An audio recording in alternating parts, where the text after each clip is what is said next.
You're terribly late, you know. Naughty. In this version of Alice, the Hatter was, I mean, in my mind, he's mad. I think he's been sitting there at that table, having the same tea with the same people in this kind of spaced-out funk for 10 years.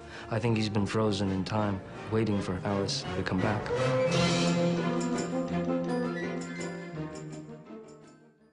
I'd read stuff about real hatters when they were making the hats. The glue that they used had very high mercury content, and it would stain their hands, and they would go sideways. You know, they'd go goofy from the mercury and go nuts. And so it did happen to people. They went mad as a hatter. It is good to be working at my trade again. The Hatter's entire body was affected by the mercury, by the madness, so much so that his clothes, his skin color, his hair, everything reflects his emotion. And that's, I mean, that's just stuff that just felt right. Cockle hat, pork pie, billycock, tam o' shanter. Yeah, a real challenge, you know, to define the Mad Hatter in terms of cinema, in terms of film. It's risky stuff. Like with any character, you get these, you know, I always get these sort of images, you know, I start seeing the guy, you know. For something as wild as it was, it all happened pretty organically. I started making my little, you know, like I always do, little watercolors and stuff. You know, Tim is halfway across the globe, and he's making his little drawings, and we spoke about it and compared it. They weren't very far off. His actually were a little better than mine. You know, mine was crude, his was crude, but that's the fun part, you know, coming up with. The scary part is when you actually see it.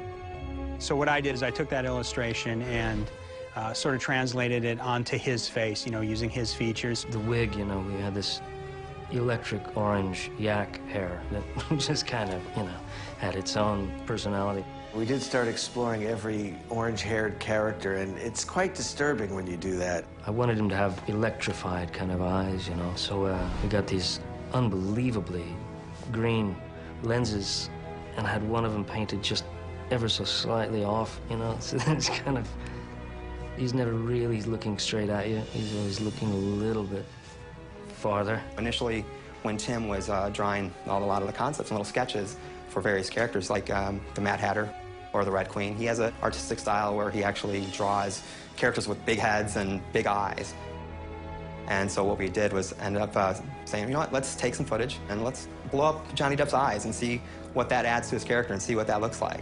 And so those enlarged eyes are one just subtle thing that help bridge the gap between these fully CG characters and real people.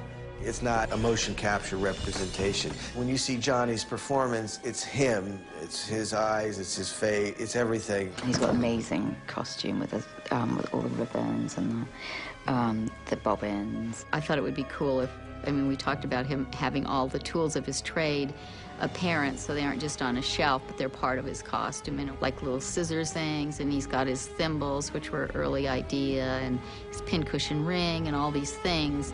We just kept pushing it, and it was great fun to make him all his bits and stuff. The original hat was sort of done before the drawings, but it was what they both kind of saw. Action! Take it to the White Queen. I'm not leaving without you. Go!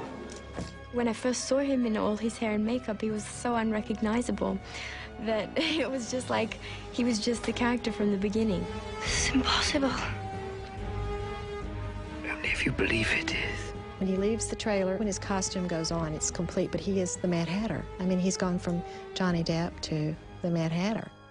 Snood, barbouche, pougri, yarmulke, cockle hat, pork pie, tam o' shanter, billycock, bicone, tricone, vando, bon grace, fantail, nightcap, get what he fans. When I heard him do a scene for the first time, I loved everything that he had done with the very innocent, very hopeful, almost, you know, puppy dog-like thing that he was doing with one part of the Mad Hatter. Twinkle, twinkle, little bat, how I wonder where you're at. And then I thought that I was hearing things, because then I was on set another day, and suddenly he had fire in his eyes and was doing a Scottish accent. And I assumed that he must have been rehearsing something for another movie, and then I found out, no, when he's very much in the present, he's sweet, and then when he's remembering the past, he's, you know, Scottish. That is an excellent practice. However, just at the moment, you really might want to focus on the Jabberwock. And, you know, it's one of those things where it's hit or miss, you know, and you just hope that you know, that it works. I mean, the accents, the switching, it's the merging into another character, basically, is the Hatter's sort of, that safety mechanism that kicks in when he needs to become tough, when he needs to become angry, when he needs to be protective, when he's fearful. It's kind of like experiencing a kinder form of personality disorder in a way. What is the Hatter with me?